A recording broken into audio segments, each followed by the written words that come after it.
प्रभू येशूच्या प्रेमळ व मधुर नामात आपणा प्रत्येकाला सलाम आणि आजच्या या शुक्रवारच्या मनचिंतनामध्ये आपल्या प्रत्येकाचं स्वागत आहे। परमेश्वर देव खरोखर आमच्या जीवनामध्ये त्याच्या आशीर्वादांनी तो आम्हास भरत आहे आणि त्याची दयाकृपा आमच्या जीवनावर झाली म्हणून माझ्या प्रियांनो या जीवितांच्या भूमीवर आम्ही जीवित असे आहोत आणि देवाच्या कृपेमध्ये आम्ही आपल्या जीवनामध्ये वाढत आहोत। खरोखर परमेश्वर देव जो आहे तो आम्हाला आमच्या जीवनामध्ये अत्यानंदित करणारा देव आहे, आमचं संरक्षण करणारा आहे, आमची काळजी घेणारा आमचा जिवंत देव आहे। या आपण यावेळी आजच्या प्रार्थनेमध्ये आपलं समर्पण प्रभूला करूया। गीताच्या माध्यमातूनच आपण विशेष प्रकारे या उपासनेमध्ये सहभागी झालेलो आहोत। माझ्या प्रियांनो, यावेळेस देवाच्या वचनाकडे आपण आपलं लक्ष केंद्रित करणार आहोत। त्या अगोदर आपण विशेष म्हणून प्रार्थना करूया। आपलं समर्पण आपल्या जिवंत देवाला आपण यावेळेस करू। आपण प्रार्थनेत असूया। आमच्या स्वर्गीय प्रेमळ बाप्पा, प्रिय प्रभू येशूराय, आम्ही या समय तुझ्या नावाला धन्यवाद देत आहोत, तुझ्या नावाला उंचवित आहोत। प्रभू, खरोखर आमच्या जीवनाचा तारणारा देव केवळ तूच आहेस आणि प्रभू राया, आज प्रभू परमेश्वर या शुक्रवारच्या मनचिंतनाच्या माध्यमातून पुन्हा एक वार आम्हाला तुझ्या चरणाजवळ येण्याची संधी दिलेली आहे म्हणून आम्ही यावेळेस तुझी स्तुती करीतो, तुझे आभार मानतो। आणि बाप्पा, आम्ही तुला विनंती करीतो बाप्पा की प्रभू परमेश्वर आजचं मनचिंतन तू आम्हाकरिता आध्यात्मिक लाभाचं कर। प्रभू परमेश्वर, डोंगरावरील प्रवचन प्रभू यावर परमेश्वरा मागील काही दिवसांपासून प्रभू आम्ही मनचिंतन करीत आहोत आणि आज देखील प्रभू ज्या परमेश्वरा त्या प्रभू परमेश्वरा तुझ्या प्रबोधनावर प्रभू परमेश्वरा तुझ्या वचनावर आम्ही जेव्हा मनचिंतन करीतो प्रभू तो आम्हाकरिता आध्यात्मिक लाभाचं होते। आमच्या प्रत्येकाचं समर्पण आम्ही तुला करीतो पित्या आणि प्रार्थना येशूच्या नावाने मागतो म्हणून तू ऐक प्रभू, आमेन। देवाची स्तुती असो, देवाच्या नावाला धन्यवाद असो। या प्रियांनो, आपण यावेळेस देवाच्या वचनांकडे आपलं लक्ष केंद्रित करणार आहोत आणि त्या अगोदर आपण सर्वांना विशेष प्रकारे एक सूचना देऊ इच्छितो की येणाऱ्या रविवारची जी आपली उपासना आहे ती ठीक सकाळी 8:30 वाजता होणार आहे। या रविवारी आपण 2 उपासना घेणार नाही आहोत, पण एक उपासना या रविवारी होणार आहे आणि ती सकाळी 8:30 वाजता असेल। याची कृपा करून आपण प्रत्येकाने नोंद घ्या। 8:30 ते 9:30 या दरम्यान आपली ही उपासना जी आहे ती चर्चमध्ये होणार आहे आणि त्याचं थेट प्रक्षेपण देखील फेसबुक लाईव्ह वर ते करण्यात येईल आणि आपल्या चर्चचे लीडर विन्सेंट जेकब ब्रदर जे आहेत ते विशेष प्रकारे फेसबुक लाईव्हच्या माध्यमातून आपण प्रत्येकापर्यंत ते पोहोचणार आहेत। माझ्या प्रियांनो, आपण विशेष प्रकारे त्या माध्यमातून देखील त्यांचं जे फेसबुक पेज आहे विन्सेंट जेकब या नावाचं आपण ते उघडून विशेष प्रकारे त्यावर फेसबुक लाईव्हच्या माध्यमातून रविवारच्या उपासनेमध्ये आपण प्रत्येक जण सहभागी होऊ शकता। म्हणून आपणा प्रत्येकास विनंती आहे, येणाऱ्या रविवारी 2 उपासना होणार नाही आहेत, केवळ एक उपासना होणार आहे। जे काही नियम आपल्याला शासनाने दिलेले आहेत त्या अनुषंगानेच आपण त्यामध्ये सहभागी होणार आहोत। कृपा करून आपण प्रत्येक जण ठीक 8:30 वाजता आपण या उपासनेमध्ये सहभागी व्हा। जे येऊ शकत आहेत या नियमांच्या अंतर्गत त्यांनी कृपा करून ठीक 8:30 वाजता या उपासनेमध्ये सहभागी व्हावे ही देखील माझी आपणा प्रत्येकास विनंती आहे। आपल्या प्रत्येकाचं सहकार्य विशेष प्रकारे सकारात्मक सहकार्य येथवर लाभलेलं आहे, याबद्दल आम्ही आपल्या प्रत्येकाचे आभार मानित आहोत। आणि माझ्या प्रियांनो, आशा करतो या रविवारी देखील आपण विशेष प्रकारे यामध्ये देवाचा आशीर्वाद प्राप्त करून घेण्याकरिता सहभागी होणार आहेत। आणि म्हणून प्रियांनो, आपण विशेष प्रकारे ठीक 8:30 वाजता या उपासनेमध्ये आपल्या चर्चमध्ये आपण सहभागी होऊ ही देखील आपणा प्रत्येकास यावेळेस नम्र विनंती आहे। आणि विन्सेंट ब्रदर जेकब जे आहेत विशेष प्रकारे या उपासनेमध्ये आपलं पुढारीपण करणार आहेत, देवाच्या वचनातून ते मानना देणार आहेत। आपण त्या अनुषंगाने उपासनेमध्ये सहभागी होऊन देवाचं गौरव, देवाची महती वर्णूया आणि विशेष प्रकारे देव परमेश्वराच्या नावाला आपण धन्यवाद देऊया। तर ही सर्वांकरिता विशेष सूचना होती। हे सूचनेला विशेष प्रकारे आपण याची नोंद घ्या आणि या अनुषंगाने आपण उपासनेमध्ये येणार रविवारी ठीक सकाळी 8:30 वाजता आपण सहभागी व्हावे ही देखील आपणा प्रत्येकास नम्र विनंती आहे। या प्रियांनो, यावेळेस आपण आजच्या या शुक्रवारच्या देवाच्या पवित्र वचनातील मनचिंतन आपण करणार आहोत आणि देवाच्या वचनाकडे आपण यावेळेस आपलं लक्ष केंद्रित करूया। आपण यावेळेस मत्ते शुभवर्तमान याचा 5वा अध्याय आणि त्याचं 5वं वचन आजच्या मननाकरिता आपण घेतलेलं आहे, त्याचं आपण वाचन करूया।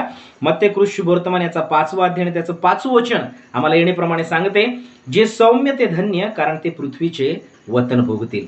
जे सौम्य ते धन्य, कारण ते पृथ्वीचे वतन भोगतील। परमेश्वराच्या नावाला मान, महिमा, आदर, सन्मान असून हे वचन आज आमच्या मनचिंतनाकरिता आध्यात्मिक लाभाचं हो। प्रियांनो, आपण पाहत आहोत गेल्या आठवड्यापासून किंवा त्या अगोदरपासून आपण विशेष प्रकारे डोंगरावरील जे प्रवचन आहे यावर आपण मनचिंतन करीत आहोत आणि आम्ही गेल्या वेळेस विशेष प्रकारे जे शोक करीत आहेत ते धन्य, कारण त्यांचे सांत्वन करण्यात येईल या वचनावर आपण मनचिंतन केलं होतं। आणि ते जो शोक आहे तो जगिक शोक नव्हे, पण तो आध्यात्मिक शोक, पापांबद्दलचा जो शोक आहे त्याबद्दलचा जो पश्चाताप आहे, ज्या लोकांच्या जीवनामध्ये ते प्राप्त करीत आहे किंवा ते करीत आहेत त्यांच्या जीवनामध्ये परमेश्वर म्हणतो की त्यांचं सांत्वन करण्यात येईल। या अनुषंगाने आपण गेल्या या बुधवारी आपण त्या वचनावर आपण मनचिंतन केलं। निश्चितच आपण प्रत्येक जण त्याद्वारे आशीर्वादित झालेले आहात। आज आमच्या मननाचा विषय आहे, जे सौम्य ते धन्य। Blessed are those who are meek.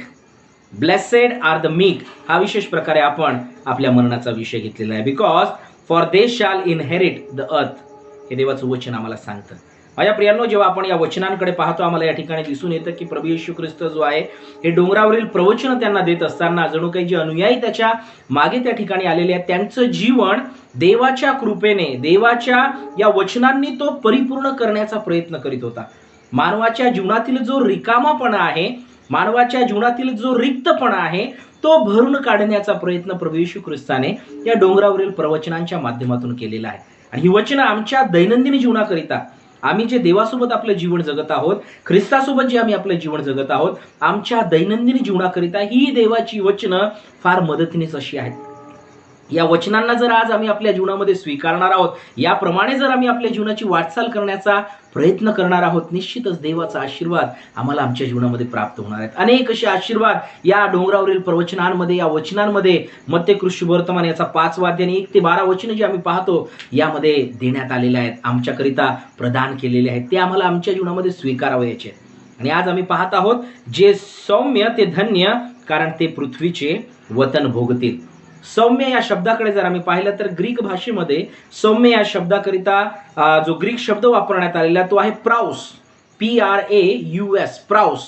आणि या शब्दाचा जर अर्थ आम्ही पाहिला तर हंबल आहे, जेंटल ऑफ स्पिरिट. एक व्यक्ती जो विशेष प्रकारे कोमल मनाचा आहे, कोमल आत्म्याचा आहे, अशा व्यक्तीबद्दल प्राउस जो आहे हा शब्द आम्हाला त्याची आठवण करून देतो किंवा त्या व्यक्तीची आठवण करून ओळख करून देतो की तो कशा प्रकारचा व्यक्ती आहे. तो मनाचा सौम्य आहे, तो मनाचा कोमल आहे, मृदू हृदयाचा तो आहे. अशा प्रकारची ओळख एका व्यक्तीची या प्राउस, सौम्य या शब्दाच्या माध्यमातून आम्हाला होते. आणि प्रभू येशू ख्रिस्त या ठिकाणी म्हणत आहे, जे सौम्य ते धन्य, कारण ते पृथ्वीचे वतन भोगतील. देवाने निश्चितच आम्हा प्रत्येकाला आमच्या जीवनामध्ये एक आशीर्वादित जीवन जगण्याकरिता निवडलेलं आहे. आम्ही त्याचे आशीर्वादित लोक आहोत. आणि म्हणून आम्ही या ठिकाणी पाहतो की प्रभू येशू ख्रिस्त जेव्हा त्यांना या गोष्टीविषयी सांगत आहे की जे सौम्य ते धन्य, कारण ते पृथ्वीचे वतन भोगतील, ही प्रभू येशू ख्रिस्ताने दिलेली एक शिकवण आहे. या डोंगरावरील प्रवचनांकडे जेव्हा आम्ही पाहतो तर प्रभू येशू ख्रिस्त एखाद्या व्यक्तीने जो देवावर विश्वास ठेवतो, देवाच्या मार्गात चालतो, त्याने आपलं जीवन कसे जगावे या अनुषंगाने हे दिलेलं उत्तमातील उत्तम शिक्षण आहे. आणि या शिक्षणाच्या माध्यमातून आम्ही या ठिकाणी पाहतो की प्रभू येशू ख्रिस्त हे बोलू इच्छित आहे की तुम्हाला पृथ्वीचे वतन जर भोगावयाचे आहेत, पृथ्वीचे वतन जर मिळवून घ्यावयाचे आहेत, तर हा सौम्यपणा तुमच्या जीवनामध्ये असणे गरजेचे आहे. मनाचा जो मृदूपणा आहे तो तुमच्या जीवनामध्ये असणे गरजेचे आहे. इंग्लिशमध्ये याला एक टर्म वापरण्यात आलेली आहे, या सौम्यतेला किंवा मीक या शब्दाकरिता एक टर्म वापरण्यात आलेली आहे, सबमिसिव्ह. सबमिसिव्ह अर्थात एक अशी दशा की ज्यामध्ये एक व्यक्ती आज्ञाधारक असतो. एक अशी दशा ज्यामध्ये एक व्यक्ती आज्ञाधारक असतो. A state of being obedient. Submissive या शब्दाचा अर्थ आम्हाला अशा प्रकारे प्राप्त होतो. मीक या शब्दाकरिता हा एक सिनॉनिम, समानार्थी शब्द आम्हाला त्या ठिकाणी जेव्हा आपण भाषांतरांच्या माध्यमातून अध्ययन करीतो, वचनाचे शब्दांचं अध्ययन करीतो, आम्हाला त्यावेळेस प्राप्त होते की जो मीक आहे किंवा जो सौम्य व्यक्ती आहे तो कसा आहे, तर एका अशा दशेमध्ये आहे की तो आज्ञाधारक आहे, तो नम्र आहे, तो हंबल आहे. आणि त्या व्यक्तीने ज्या आपल्या जीवनामध्ये अशी दशा प्राप्त करून घेतली, अशी एक स्टेट जी आहे, स्टेट ऑफ बीइंग ओबिडियंट, जर तो आपल्या जीवनामध्ये झालेला आहे तर he will inherit the earth. अशा प्रकारे आम्हाला याचा अर्थ या ठिकाणी प्राप्त होत आहे.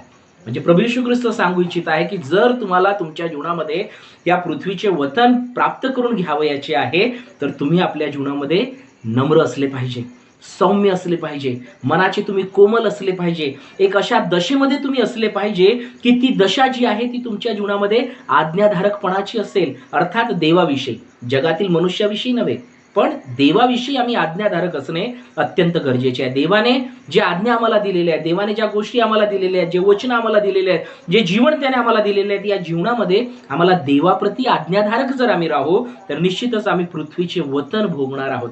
पृथ्वीचे वतन आम्ही आपल्या जीवनामध्ये प्राप्त करून घेणार आहोत. जेव्हा आम्ही जुना करार पाहतो, अनेक ठिकाणी आम्हाला वतन मिळविणे हा शब्द आम्हाला आलेला वारंवार आढळून येतो. इस्रायल लोकांच्या इतिहासामध्ये जेव्हा जेव्हा देव त्यांच्याशी बोललेला आहे आम्हाला आढळून येईल. आम्ही जर अनुवादाचं पुस्तक याचा 19 अध्याय 14 वचन जर आम्ही पाहतो, स्तोत्र 37 त्याचं 9 वचन आम्ही पाहतो, तर त्या ठिकाणी आम्हाला या गोष्टी आढळून येतात की इस्रायल लोकांना परमेश्वराने वारंवार या गोष्टीविषयी सांगितले, जर तुम्ही जो मार्ग मी तुम्हाला दाखवित आहे त्या मार्गामध्ये जर तुम्ही चालणार आहात तर तुम्ही पृथ्वीचे वतन भोगणार आहात. जो देश मी तुम्हाला देत आहे त्या देशामध्ये तुम्ही राहणार आहात, तो देश तुम्ही वतन म्हणून मिळवून घ्याल आणि त्या देशामध्ये तुमचे कल्याण होईल. जो वतन देव तुम्हाला देत आहे त्या वतनामध्ये, त्या ठिकाणी, त्या स्थळी परमेश्वर देव तुम्हाला तुमचं कल्याण करू इच्छित आहे. एक कल्याणमय जीवन परमेश्वर देव तुम्हाला देऊ इच्छित आहे. पण हे कशाद्वारे प्राप्त होणार आहे? जे सौम्य आहेत ते धन्य, कारण ते पृथ्वीचे वतन भोगतील, हे वचन या ठिकाणी म्हणतं. माझ्या प्रियांनो, जेव्हा प्रभू येशू ख्रिस्ताच्या अवतीभोवती असलेल्या त्या लोक समुदायांबद्दल आम्ही जेव्हा विचार करतो, यहुदी लोकांबद्दल जेव्हा आम्ही विचार करीतो, जे त्या ठिकाणी जो समाज त्याच्या अवतीभोवती होता त्यांच्याविषयी जेव्हा आम्ही विचार करीतो, जर त्यांच्या दृष्टिकोनातून आम्ही येशूच्या या शब्दांकडे जर आम्ही पाहण्याचा प्रयत्न केला, तर आम्हाला या ठिकाणी दिसून येईल की प्रभू येशू ख्रिस्त जो आहे तो मसीहा म्हणून या जगामध्ये आला, त्यांचा तारणारा म्हणून या जगामध्ये आला, देवाचा एकुलता एक पुत्र म्हणून तो या जगामध्ये आला. आणि विशेष करून त्या लोकांची जी संकल्पना येशूविषयी होती किंवा देवाच्या त्या मसीहाविषयी होती, ती अशी होती की तो फार मोठं सैन्य घेऊन येईल, एक मोठा विशेष प्रकारे मोठं सैन्य जे आहे त्याच्या पाठीशी असेल, तो त्या स्थळी असलेल्या त्यावेळी असलेलं जे साम्राज्य आहे, त्या जे काही शासन आहे, जो काही सरकार आहे, त्या राज्याशी तो त्या ठिकाणी लढेल आणि त्यांच्यापासून आम्हाला तो सोडवेल आणि मग आम्हाला हे राज्य जे आहे किंवा आम्हाला जे वतन आहे ते देव परमेश्वर पृथ्वीचं वतन आम्हाला आशीर्वाद म्हणून देईल. पण केव्हा? जेव्हा तो राजा येईल, तो विशेष प्रकारे तो मसीहा येईल आणि तो त्या ठिकाणी लढेल, तो त्या ठिकाणी युद्ध करेल, त्या रोमी साम्राज्याचा तो पराभव करेल आणि त्यांच्यावर विजय मिळवून तो आम्हाला त्या ठिकाणी पृथ्वीचे वतन भोगण्याकरिता देवाचा आशीर्वाद देईल. अशा प्रकारची एक संकल्पना त्यांच्यामध्ये होती. यहुदी लोकांची विचारधारा होती आणि त्या अनुषंगाने ते त्या मसीहाची वाट पाहत होते. पण येशू ख्रिस्त जी त्यांना ही यावेळी शिकवण देत होता, ही शिकवण त्यांच्यासाठी नवीन होती. कारण अशा प्रकारची देखील एक रूढी परंपरा त्यांच्यामध्ये प्रचलित होती, जो तुमच्या समाजामध्ये फार बलाढ्य आहे, मजबूत आहे, दृढ आहे, ज्याचं विशेष प्रकारे लोकांवर प्रभुत्व आहे, जो त्या ठिकाणी आपला अधिकार गाजवित आहे, तो त्या ठिकाणी वतन मिळवून घेईल. आज देखील आम्ही जगामध्ये जर पाहिलं, जगिक दृष्टिकोनातून आमच्या समोर देखील हीच गोष्ट येते की जो फार सामर्थ्यशाली आहे, जो आपला अधिकार गाजवित आहे, जो बॉसिंग नेचरचा आहे, तो विशेष प्रकारे इनहेरिट करेल कुठलीही गोष्ट, त्याच्या कामाविषयी असो, त्याच्या विशेष प्रकारे कुठल्या घराविषयी असो, पैशाविषयी असो, त्याच्या रुतब्याविषयी असो, ती गोष्ट त्याला काबीज करण्याकरिता जगिक दृष्टिकोनातून फार बलाढ्य असणं गरजेचं आहे.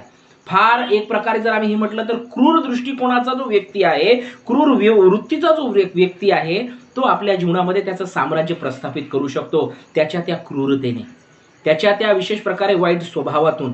पण प्रभू येशू ख्रिस्त जी शिकवण देऊ पाहत आहे, जर तुम्हाला वतन प्राप्त करून घ्यावयाचं आहे, जर तुम्हाला हे पृथ्वीचे वतन आशीर्वाद म्हणून मिळवायचे आहेत, तर तुम्हाला क्रूर होणे गरजेचे नाहीये. तुम्हाला तुमच्या जीवनामध्ये फार बलाढ्य होणे गरजेचे नाहीये. तुम्हाला तुमच्या जीवनामध्ये लोकांवर प्रभुत्व गाजविणे गरजेचे नाहीये. पण तुम्हाला सौम्यतेने जीवन जगणे गरजेचे आहे.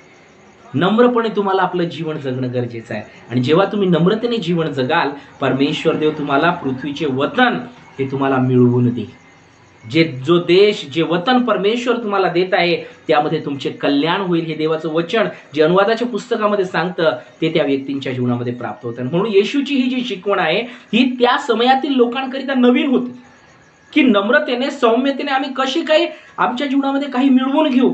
जर आम्ही बलाढ्य असू तरच आम्हाला काहीतरी मिळणार आहे, अशा प्रकारची जी संकल्पना होती, त्या संकल्पनाला प्रभू येशू ख्रिस्ताने, त्या विचारांना प्रभू येशू ख्रिस्ताने या ठिकाणी प्रत्युत्तर केलेलं आम्हाला दिसून येते त्याच्या शिकवणीच्या माध्यमातून. आणि म्हणून तो म्हणत आहे, जे सौम्य ते धन्य, कारण ते पृथ्वीचे वतन भोगतील. आणि माझ्या प्रियांनो, वचन देखील आम्हाला सांगतं, नीतिसूत्र जर आम्ही पाहतो, आधी नम्रता मग मान्यता. देवाचं वचन आम्हाला म्हणतं, ती नम्रता, ती सौम्यता आम्हाला आमच्या जीवनामध्ये असणं गरजेचे आहे. नंतरच आम्ही आपल्या जीवनामध्ये विशेष प्रकारे मान्यता प्राप्त करून घेणार आहोत. आता ही मान्यता काय आहे, तर तीच देवाचा आशीर्वाद आमच्या जीवनामध्ये मिळवून देणारी आहे. आम्ही जर पाहतो तर नवीन करारामध्ये विशेष प्रकारे जे सिनॉप्टिक गॉस्पेल्स आहे, त्यामध्ये आम्हाला ही गोष्ट आढळून येते की या सौम्य या शब्दाचा किंवा प्रॉस हा जो ग्रीक शब्द आहे, याचा वापर जो आहे तो किंबहुना केवळ 3 वेळाच करण्यात आलेला आहे आणि तो मत्तेकृत शुभवर्तमानामध्येच झालेला आम्हाला आढळून येतो. सिनॉप्टिक्सचे जे 3 गॉस्पेल्स आहेत, 3 शुभवर्तमान आहे, त्यापैकी केवळ मत्तेकृत शुभवर्तमानामध्येच या सौम्य या शब्दाचा वापर येशूद्वारे करण्यात आलेला आहे. ही गोष्ट आम्हाला आढळून येते. जर आम्ही पाहतो मत्ते 5:5 मध्ये जे सौम्य ते धन्य, या सौम्य या शब्दाचा या ठिकाणी वापर करण्यात आलेला आहे. दुसरं जर आम्ही पाहतो तर आम्हाला दिसून येईल मत्ते शुभवर्तमान याचा 11वा अध्याय 28 ते 30 वचनं जर आम्ही पाहतो तर त्या ठिकाणी देखील आम्हाला दिसून येतं की प्रभू येशू ख्रिस्त जेव्हा आमंत्रण देत आहे, अहो कष्टी व भाराक्रांत जन हो तुम्ही मजकडे या, त्यावेळेस प्रभू येशू ख्रिस्त म्हणतो तो कसा आहे तर तो मनाचा सौम्य व लीन आहे, माझे जो हलके आहे. अशा प्रकारे आम्ही पाहतो की प्रभू येशू ख्रिस्त जेव्हा त्या शांतीला आपल्या जीवनामध्ये अनुभवण्याकरिता ते आमंत्रण जो देत आहे त्याविषयी तो सांगतो तो कसा आहे तर तो मनाचा सौम्य व लीन आहे. तिसरा उल्लेख जर आम्ही पाहतो तर या सौम्य या शब्दाचा आम्हाला आढळून येईल. आम्ही विशेष प्रकारे मत्ते शुभवर्तमान याचा 21वा अध्याय आणि त्याचं 5वं वचन जर आम्ही पाहिलं तर त्या ठिकाणी आम्ही पाहतो की जेव्हा प्रभू येशू ख्रिस्त विशेष प्रकारे गाढवावर बसून यरुशलेममध्ये जेव्हा त्याचा विजय तो प्रवेश करीत आहे, झावळ्यांच्या रविवारी आम्ही त्याविषयी ऐकतो, पाहतो, मनन करतो, त्यावेळेस आम्ही पाहतो की मत्ते 21:5 वचनामध्ये म्हटलेलं आहे की पहा तुझा राजा तुझ्याकडे येत आहे आणि तो कसा आहे तर तो सौम्य आहे. अशा प्रकारे त्या ठिकाणी बोललेलं आहे. म्हणजे प्रभू येशू ख्रिस्ताने जे शिकविले, प्रभू येशू ख्रिस्ताने त्याप्रमाणे आपलं जीवन तो जगला. प्रभू येशू ख्रिस्त त्याप्रमाणे त्याने आपलं आचरण ठेवलं आणि म्हणून तो या ठिकाणी म्हणतो जे सौम्य ते धन्य, कारण ते पृथ्वीचे वतन भोगतील. माझ्या प्रियांनो, ही सौम्यता आमच्या जीवनामध्ये प्रभू येशू ख्रिस्ताच्या जीवनातून एक उदाहरण स्वरूपात आम्हाला प्राप्त झालेली आहे. आम्ही जर येशू सारखा सौम्य स्वभाव आपल्या जीवनामध्ये बाळगू तर निश्चित अर्थाने आम्हाला देखील पृथ्वीचे वतन जे आहे ते प्राप्त होणार आहे. पृथ्वीचे वतन जे आहे ते आम्ही देखील आपल्या जीवनामध्ये अनुभवणार आहोत. आम्ही त्याचा आनंद घेणार आहोत, त्याचा उपभोग आम्ही आपल्या जीवनामध्ये घेऊ शकणार आहोत. आम्ही पाहतो जर फिलिप्पियरास पत्राचा 2रा अध्याय 1 ते 11 वचनं जर आम्ही पाहिली तर त्या ठिकाणी प्रभू येशू ख्रिस्त जो मनाचा सौम्य होता, प्रभू येशू ख्रिस्त जो मनाचा लीन होता, त्या लीनतेने जेव्हा त्याने आपलं जीवन तो जगला त्यावेळेस वचन आम्हाला सांगतं की त्याच्याकडे सर्व वैभव असून सुद्धा, स्वर्गातील सर्व ऐश्वर्य त्याच्याकडे असून सुद्धा त्याने स्वतःला लीन केले, त्याने स्वतःला रिक्त केले, त्याने स्वतःला सौम्य केले आणि देव परमेश्वराने त्याला काय केले तर सर्वात उंच नाव जे आहे, अतिउच्च नाव परमेश्वराने त्याला दिलेले आहे. पृथ्वीचे वतन भोगणारा जो आशीर्वाद आम्हाला आमच्या जीवनामध्ये जर हवा आहे तर माझ्या प्रियांनो आम्हाला आपल्या जीवनामध्ये सौम्यतेने आपल्या जीवनाची वाटचाल करणे गरजेचे आहे. सौम्यता आमच्या जीवनामध्ये आम्हाला प्राप्त करून घेणे गरजेचे आहे. जर आम्ही पाहतो वचन आम्हाला या ठिकाणी दिसून येतं, स्तोत्र विशेष प्रकारे 25 जर आम्ही पाहिलं आणि त्याचं 9वं वचन जर आम्ही पाहतो तर पहा त्या ठिकाणी नम्र जनांना, सौम्य लोकांच्या जीवनामध्ये जो आशीर्वाद आहे, दीनांच्या जीवनामध्ये जो आशीर्वाद आहे तो या ठिकाणी आम्हाला दिसतो. आणि प्रभू येशू ख्रिस्त काय देवाचं वचन आम्हाला काय म्हणतं, तो नम्र जनास न्याय पथाला लावितो, तो दिनास आपला मार्ग शिकवितो. या 2 महत्वाच्या गोष्टी आम्हाला या वचनामध्ये आढळून येत आहेत की जे नम्रपणे आपले जीवन जगणार आहे, जे सौम्यतेने वागणार आहेत, आचरण करणार आहेत, त्यांना परमेश्वर देव न्याय पथाला लावणार आहे. म्हणजे सत्याचा मार्ग जो आहे तो त्यांच्या जीवनामध्ये त्यांना प्राप्त होईल. तो मार्ग परमेश्वर देव त्यांना त्यांच्या जीवनामध्ये देणार आहे जे सौम्यतेने आपलं जीवन जगते. दुसरी महत्वाची गोष्ट जर आम्ही या ठिकाणी पाहतो तर ती आहे तो दिनास आपला मार्ग शिकवितो. जे दीन असणार आहेत त्यांना तो परमेश्वर आपला मार्ग शिकवणार आहे. केवळ तो मार्ग दाखविणार नाही, त्या मार्गावर आम्हाला लावणार नाही, पण तो मार्ग कसा असणार आहे, त्या मार्गावर कसे चालायचे आहे याविषयी देखील तो शिक्षण आम्हाला आमच्या जीवनामध्ये देईल. पण त्यासाठी मनाचा सौम्य असणे आम्हाला आमच्या जीवनामध्ये अत्यंत गरजेचे आहे. ती सौम्यता आम्हाला आमच्या जीवनामध्ये प्राप्त करून घेणे अत्यंत गरजेची आहे. आणि माझ्या प्रियांनो, आम्ही तिसरी महत्वाची गोष्ट या ठिकाणी जर पाहिली तर ती आम्हाला दिसून येईल, त्याचा जीव सुखा समाधानाने राहील आणि त्याचे वंशज पृथ्वीचे वतन पावतील. या ठिकाणी वचन म्हणत आहे की परमेश्वर जो आहे त्याच्या सौम्य मार्गाने जे लोक चालणार आहेत, सौम्यतेने जे आपलं जीवन जगणार आहेत, त्यांना ते सुखा समाधानाने राहतील आणि त्यांचे वंशज जे आहेत ते पृथ्वीचे वतन पावतील. परमेश्वर देव त्यांना पृथ्वीचे वतन देणार आहे. हा आशीर्वाद सौम्य लोकांच्या जीवनामध्ये प्राप्त होणार आहे.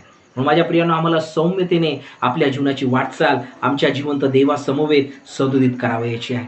हा सौम्यता, हा सौम्यपणा जो आहे जेव्हा आम्ही आपल्या जीवनामध्ये स्वीकारतो त्यावेळेस आम्हाला परमेश्वर देव न्यायपथाने चालविणार आहे. परमेश्वर देव आम्हाला त्याचा मार्ग शिकविणार आहे आणि परमेश्वर देव आम्हाला हे विशेष प्रकारे आम्ही व आमचे वंशज जे आहे, आमची पिढी जी आहे, आमचं कुटुंब जे आहे, आमची लेकरं जी आहेत त्यांना पृथ्वीचे वतन म्हणून तो देणार आहे. माझ्या प्रियांनो, हे वचन आम्हाला या ठिकाणी सांगत आहे. आणि म्हणून आम्हाला आपल्या जीवनामध्ये सौम्यतेने आपल्या जीवनाची वाटचाल करायची आहे. सौम्यता आमच्या जीवनामध्ये असावी. येशू ख्रिस्ताने त्याच्या जीवनातील ही सौम्यता आमच्या समोर त्याने प्रगट केलेली आहे. आमच्या समोर त्याने त्याच्या जीवनातून हा कित्ता ठेवलेला आहे की तुम्हाला लीनतेने आपलं जीवन जगावयाचं आहे.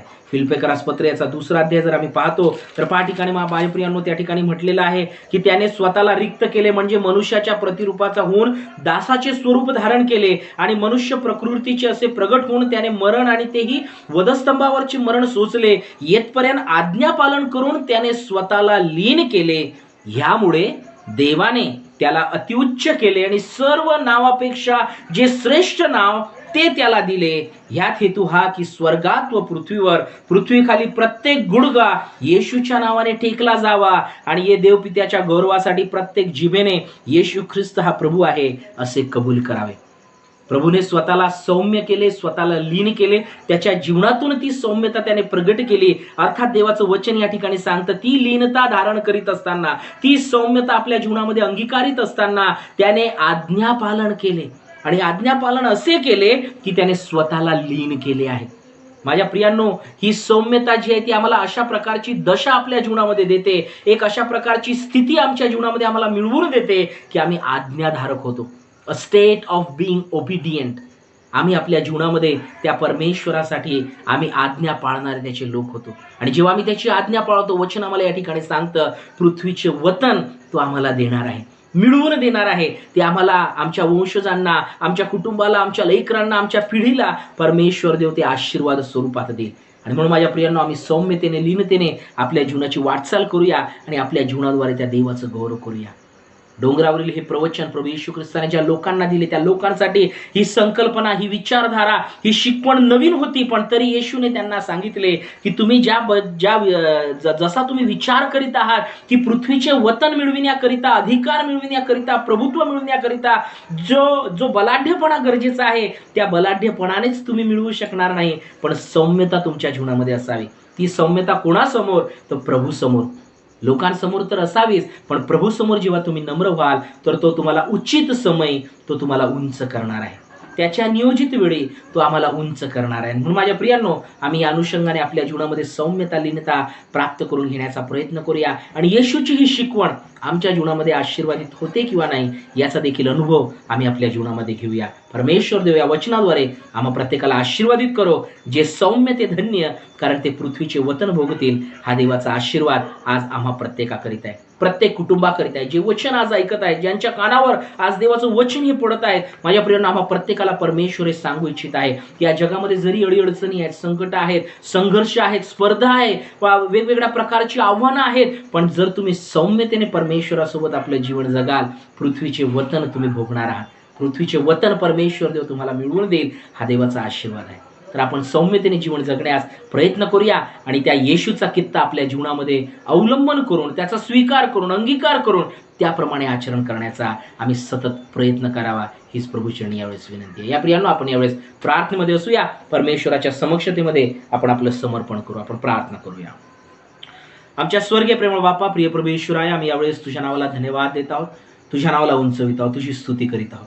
प्रभू, खरोखर तू आमचा जिवंत देव आहे, स्वर्गीय परमेश्वर आहेस बापा.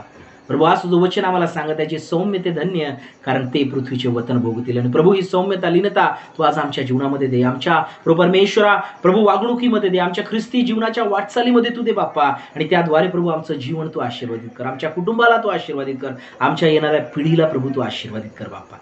प्रभू, त्या परमेश्वरा येशू ख्रिस्ताच्या जीवनाद्वारे हा जो कित्ता सौम्यतेचा, लीनतेचा, नम्रतेचा प्रभू तो आमच्या जीवनामध्ये ठेवलेला आहे, आमच्या समोर तू ठेवलेला आहे, तो स्वीकारून, अंगीकार करून प्रभू त्याप्रमाणे आचरण करण्यास तू आमचं सहाय्य कर. आम्ही या समय तुला विनंती करीत आहोत.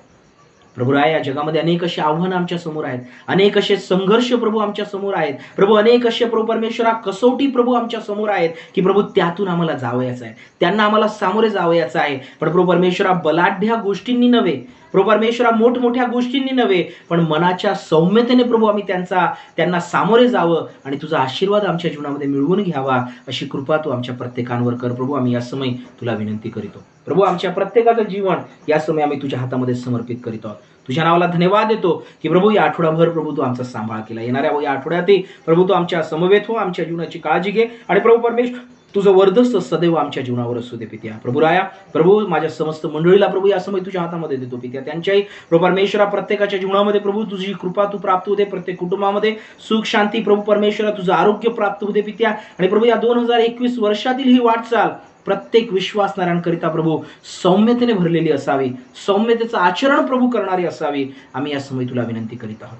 धन्यवाद देतो पित्या की प्रभू आज तुझं वचन तू आम्हाला दिलं, या प्रार्थनेद्वारे या मनोचिंतनाद्वारे तू आम्हाला आशीर्वादित केलं पित्या. प्रभू आमच्या प्रत्येकाचं जीवन आम्ही तुझ्याच हातामध्ये यावेळी समर्पित करीत आहोत. प्रभू परमेश्वरा, मंडळीतील प्रत्येक लहान थोर व्यक्तींना, आजारी लोकांना प्रभू परमेश्वरा, दुःखी कष्टी प्रियजनांना प्रभू या समय तुझ्या हातामध्ये समर्पित करीत आहोत. प्रत्येकाच्या जीवनाचा ताबा तू घे, प्रत्येकाच्या जीवनाला तू स्पर्श कर आणि प्रभू परमेश्वरा प्रत्येक दुःख आजारपण प्रभू परमेश्वरा येशूच्या नावामध्ये दूर होतील, सैतानाचे प्रत्येक बंधनं तुटले जातील अशी तू दया कर प्रभू. आम्ही या समय तुला विनंती करीतो बापा. आणि प्रभू आमच्या ख्रिस्ती जीवनामध्ये, आमच्या ख्रिस्ती कौटुंबिक जीवनामध्ये प्रभू प्रत्येकाला प्रभू परमेश्वरा तुझ्या कृपेने तू भरावे हीच या समय तुला विनंती करीत आहोत.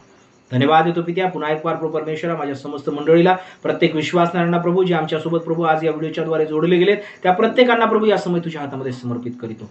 मान महिमा गौरव आदर सन्मान तुला देतो. जे सौम्य ते धन्य, कारण ते पृथ्वीचे वतन भोगतील. या तुझ्या वचनाला आपल्या जीवनामध्ये स्वीकारून याला आपल्या जीवनावर क्लेम करून प्रभू राया ही प्रार्थना आमचा तो धन्य तारणारा प्रिय प्रभू येशू ख्रिस्त जो सौम्य आहे, जो आमचा राजा आहे, जो आम्हाला आमच्या जीवनामध्ये आशीर्वाद व तारण देणार आहे, त्याच येशूच्या नावे आम्ही ही प्रार्थना मागत आहोत. म्हणून तो ऐक बाप्पा. आमेन. हे आमच्या स्वर्गातील बाप्पा, तुझे नाव पवित्र मानिले जाव, तुझे राज्य येऊ, जसे स्वर्गात तसे पृथ्वीवरही तुझ्या इच्छेप्रमाणे हो. आमची रोजची भाकर तू आज आम्हास दे, आणि जसे आम्ही आपल्या ऋण्या असून सोडले आहेत तसेच तू आमचे ऋणे आम्हास सोड, आणि आम्हास परीक्षेत आणू नकोस तर आम्हास वाटापासून सोडील, कारण की राज्य, सामर्थ्य आणि गौरव ही सर्व काळ तुझीच आहे. आमेन. आणि आता देव जो बाप, देव जो पुत्र आणि देव जो पवित्र आत्मा याची प्रीती, कृपा व सहभागिता येथून प्रसिद्ध सर्व काळ आम्हा त्याच्या विश्वासणाऱ्यांसह युगाच्या समाप्तीपर्यंत सदुदित असो. आमेन. देवाची स्तुती असो, देवाच्या नावाला धन्यवाद असो. प्रियांनो, परमेश्वराने आमच्याकरिता आजची प्रार्थना आशीर्वादित केली म्हणून त्या प्रभूच्या नावाला मान महिमा गौरव आदर सन्मान असो. आपण प्रत्येकाला पुन्हा एक वार सूचित करण्यात येते की येणाऱ्या रविवारी, अर्थात विशेष प्रकारे या 17 तारखेच्या रविवारी आपली जी उपासना आहे, केवळ एक उपासना सकाळी, आपली नियमित उपासना जी सकाळी 8:30 वाजताची होती ती उपासना एक उपासना होणार आहे. म्हणून प्रत्येक विश्वासणारे आपल्या मंडळीचे जे सभासद लोक आहेत, जे या नियमांच्या अंतर्गत यामध्ये सहभागी होऊ शकतात, त्या प्रत्येकास मी यावेळेस विनंती करीतो की आपण सकाळच्या 8:30च्या उपासनेमध्ये प्रत्येकजण सहभागी व्हा. आमचे विन्सेंट जेकब ब्रदर जे आहेत ते या उपासनेमध्ये आपलं पुढारी पण करणार आहेत, देवाच्या वचनातून बोलणार आहेत. तर कृपा करून आपण या उपासनेमध्ये सहभागी होऊन परमेश्वराच्या आशीर्वादाचा, आध्यात्मिक लाभाचा अनुभव आपल्या जीवनामध्ये आपण घेऊया. ही पहिली एकच उपासना जी होणार आहे ती फेसबुकवर देखील याचं प्रक्षेपण होईल. त्यामध्ये देखील आपण जे घरी असणार आहात त्यांना लिंक जेव्हा पाठविण्यात येईल, आपण विशेष प्रकारे त्यामधून देखील आपण आपल्या या उपासनेमध्ये सहभागी व्हावे ही माझी आपल्या प्रत्येकास नम्र विनंती आहे. आणि त्याप्रमाणे पुढील आठवड्यातील जे आपल्या सर्व प्रार्थना असणार आहेत त्या बुधवार आणि शुक्रवारच्या त्या आपल्या नियमितप्रमाणे होतील. यूट्यूबची लिंक जी आहे ती आपल्याला पाठविण्यात होईल, याची देखील आपण प्रत्येकाने नोंद घ्या ही आपणा प्रत्येकास विनंती आहे. परमेश्वराच्या नावाला मान महिमा गौरव आदर सन्मान असो. येणाऱ्या रविवारची एक उपासना सकाळी 8:30 वाजता होईल, याची प्रत्येकाने नोंद घ्यावी ही आपणा प्रत्येकास विनंती करीत परमेश्वर देव सदोदित आमच्या सोबत असावा हीच परमेश्वर चरणी प्रार्थना करीतो. May God bless you all. प्रभू परमेश्वर आपणा प्रत्येकास आशीर्वादित करो. धन्यवाद.